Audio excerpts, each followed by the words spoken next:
If you've ever felt lost in a crowded place, stay till the very end of this story, because what happens here might just change the way you see strangers forever.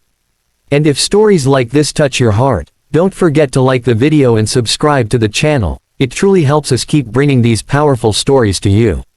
The airport was loud, restless, alive with hurried footsteps and half-lived goodbyes, but inside Ethan Cross, everything was silent.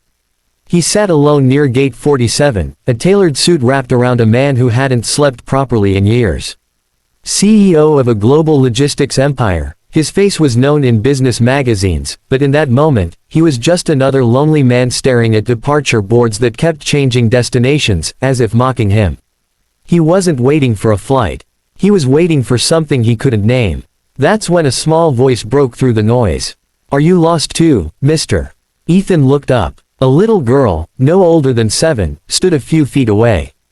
Her hair was tied into uneven ponytails, her eyes curious, fearless.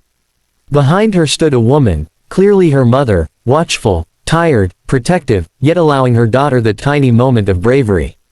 Ethan smiled faintly, the kind of smile people wear when they don't want to explain the truth. "No," he said softly. "I know exactly where I am." The girl tilted her head. "Then why do you look like you don't belong anywhere?" The question hit harder than any boardroom attack ever had. The mother immediately stepped forward, embarrassed. "I'm so sorry," she said. "She talks to everyone." Ethan shook his head. "No, it's okay." He looked back at the child, then said something that shocked both of them. "I'm not lost here. I've been lost for a long time." Something in his voice made the mother pause. She introduced herself as Anna. They were waiting for a delayed flight, stuck between cities and deadlines, just like everyone else. They sat together, first awkwardly, then naturally. The little girl, Lily, swung her legs and talked about school, clouds shaped like animals, and how airports felt like places where stories begin and end at the same time. Ethan listened, really listened, and without realizing it, he began to talk too. He spoke about success that came too fast, about building a company from nothing, about a wife who once believed in him more than he believed in himself.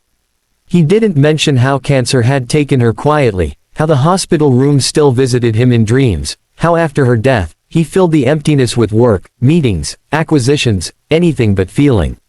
Anna listened without interrupting. Her eyes reflected understanding, not pity. When she spoke, her story was simpler but heavier.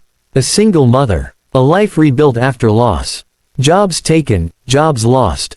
Strength learned the hard way. Lily leaned against her, safe, loved. Hours passed. The airport announcements blurred into background noise.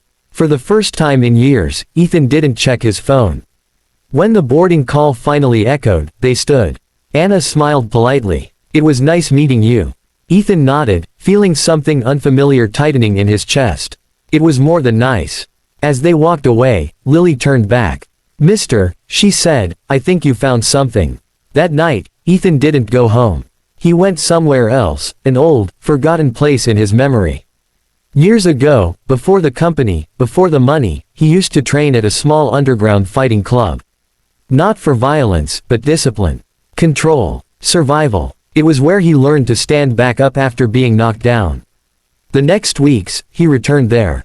The club was still alive, raw and real. Sweat, effort, pain, respect. He trained again, not to fight others, but to fight the hollow version of himself. One night, a match turned ugly, an arrogant fighter mocking a weaker opponent. Ethan stepped in, not as a CEO, but as a man who remembered what it meant to protect dignity. The confrontation was brief, intense, but controlled. No glory. Just a reminder of who he used to be. That same month, fate crossed his path with Anna again. This time, not at an airport, but at a community center his company funded anonymously. She worked there. Lily ran toward him like she'd known him forever. From then on, lives quietly intertwined. No dramatic promises. Just shared meals. School events. Honest conversations. Ethan learned that being strong didn't mean being alone.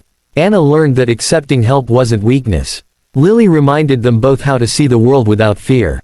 Years later, Ethan stood at another airport. This time, holding two hands. When Lily looked up and asked, "Are we lost?" he smiled and answered with certainty. "No, we're exactly where we're meant to be." If this story moved you even a little, please like the video and subscribe to the channel. Sometimes, all it takes to be found is a single question from a stranger.